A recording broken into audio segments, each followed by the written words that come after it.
teman-teman, perkenalkan nama saya Rika Mari Hendayani. Saya dari Prodi S1 Ilmu Keperawatan, NIM G2A 022055. Oke, saya di sini akan resensi novel yang berjudul Dikta dan Hukum.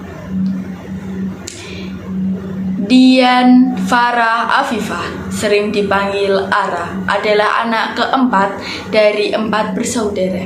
Lahir pada tahun 2000 di Juru Bengkulu. Saat ini menetap di Bogor dan sedang menempuh pendidikan di salah satu di Universitas Negeri di Bandung dengan program studi hukum keluarga. Sangat berminat di bidang olahraga dan menulis. Dalam menulis Ara banyak mempublikasikan cerita pembuatan di media Twitter dalam bentuk AU atau Alternate Universe. Hingga saat ini Ara berhasil mengamankan 5 cerita di akun Twitternya dan akan terus bertambah sering seiringnya waktu. Buku fiksi dengan genre romance. Buku ini ditulis berdasarkan berimajinasi sang penulis, yaitu Dian Farah.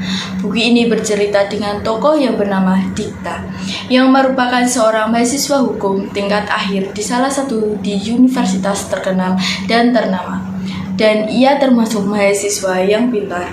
Dikta dikabarkan sosok yang sempurna dan idaman para wanita, yakni penyayang, pintar, baik, dan berbaris ganteng pula. Selain tokoh Dikta, terdapat juga tokoh Nadira.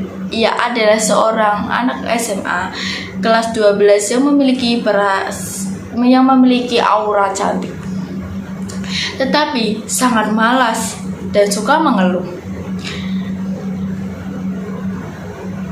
Terkenal banyak mau dan sedikit keras kepala, sangat berbanding balik dengan sosok Dikta yang sangat serius dan memiliki sifat yang disiplin.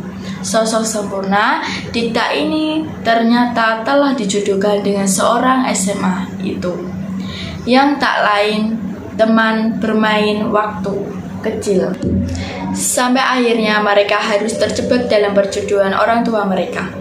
Hubungan keduanya semakin rumit dikarenakan seorang Nadira sudah memiliki kekasih hati. Begitu pula Dikta yang hanya menganggap Nadira sebagai seorang adik teman kecil saja. Baik Dikta maupun Nadira sama sekali tidak memiliki perasaan-perasaan spesial satu sama lain. Itu sebabnya mereka berdua menolak untuk dijodohkan. Namun mereka harus terpaksa terjebak dengan hubungan tersebut untuk menjaga perasaan orang tua mereka. Hal tersebut tidak membuat tak hanyut terhadap Nadira.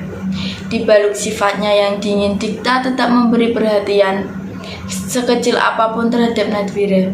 Seiring berjalan waktu, Nadira menaruh hati kepada Pradikta. Barangkali bekas sifat Dikta yang baik dan perhatian kepadanya. Perasaan itulah yang mengawali kisah percintaan mereka berdua. Sampai akhirnya kisah keduanya tidak direstui oleh semesta. Dikta akhirnya juga mulai sedikit demi sedikit menceritakan hal selama ini dia sembunyikan, yakni yang hidupnya tak lama lagi. Tak lama setelah Nadira kehilangan Dikta untuk selamanya, Nadira menjadi sosok yang murung, yang tidak seperti Nadira biasanya, banyak ngomong dan membuat orang lain kesal. Pradikta akan tetap menjadi tokoh favorit Nadira selamanya.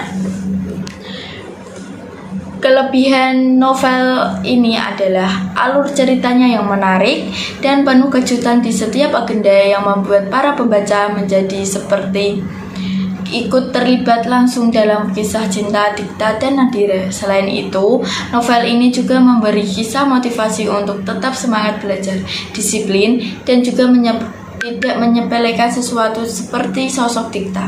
Selain itu, novel ini memberikan kita suatu pelajaran penting, yakni selalu menjaga kesehatan, seperti selalu untuk minum air putih. Meskipun novel ini berjenis romance, Namun dalam kisah banyak tema-tema lain yang tidak kalah kuat seperti persahabatan dan keluarga. Banyak konflik dalam tema itu juga semakin mengurus pembinaan emosi sehingga pembaca tidak memulakan kisah-kisah cinta yang romantis.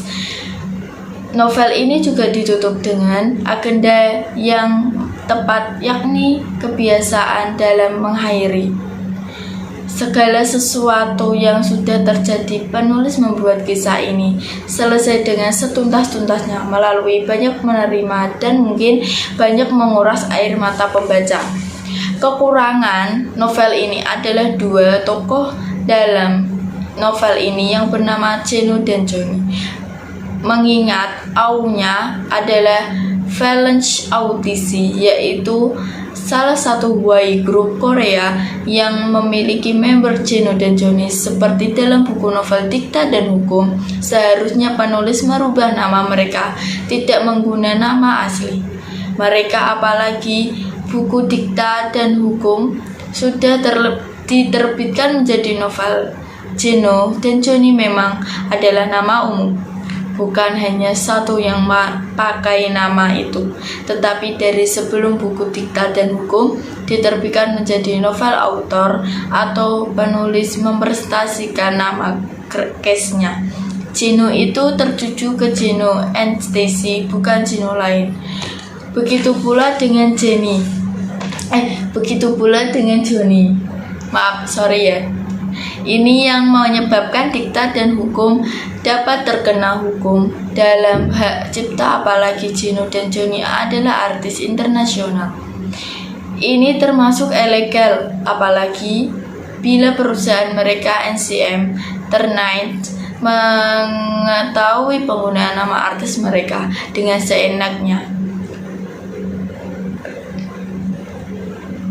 Bukan sebuah novel yang hanya menguntungkan satu pihak saja.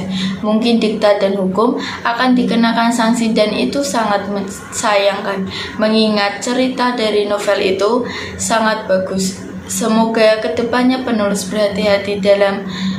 berhati-hati lagi dalam menggunakan nama untuk testingnya karya berikutnya. Sekian dari saya, terima kasih. Wassalamualaikum warahmatullahi wabarakatuh.